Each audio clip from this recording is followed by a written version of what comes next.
Is this just another one of those companies that's been dug out of the cupboard and put in front of people and hoping that you'll find enough investors who'll put money into this to give it a chance?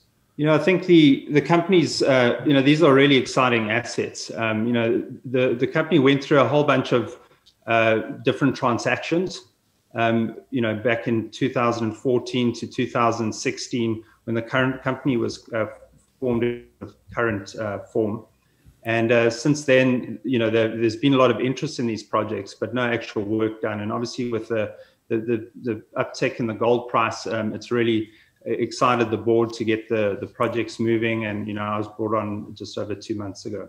Yeah, so I know you're relatively new. I mean, your background, you're obviously a uranium guy, but coming into this gold environment, must be a welcome relief compared to uranium the past few years for sure.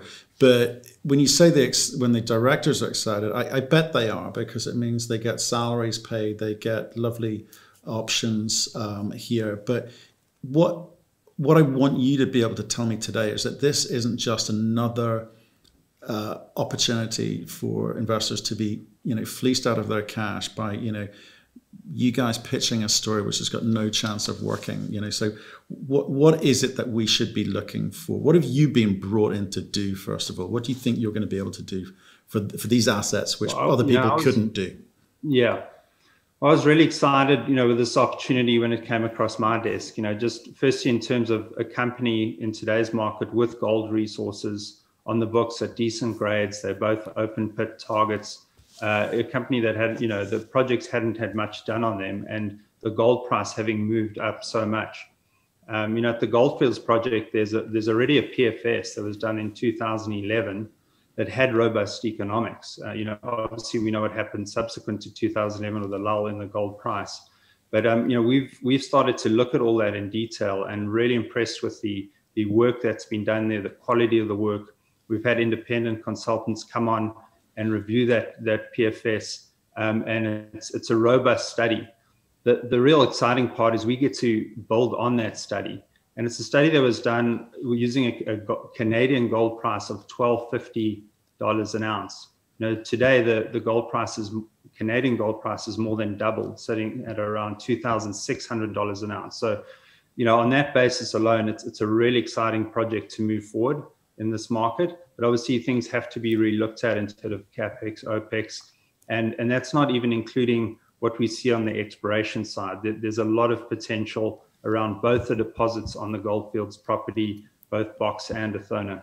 Okay, 2011 PFS. Obviously it wasn't a great time, 2011, 2012. I can understand why it got boxed up.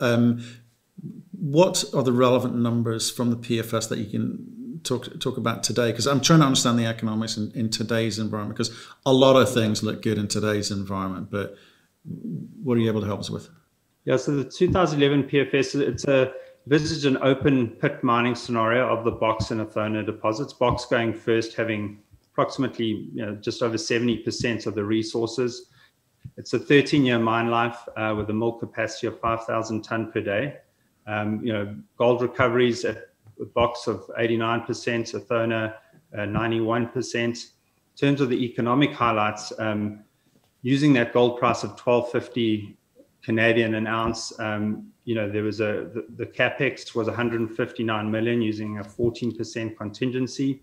The NPV produced was $144 million. That's a pre-tax NPV at a 5% discount rate, and the IRR produced was 19.6%, also on a pre-tax basis. So those economics are certainly robust. Obviously, in today's terms, we need to plug in a new gold price, but we also need to relook at those capex, OpEx costs and make sure they're going to be realistic in today's terms.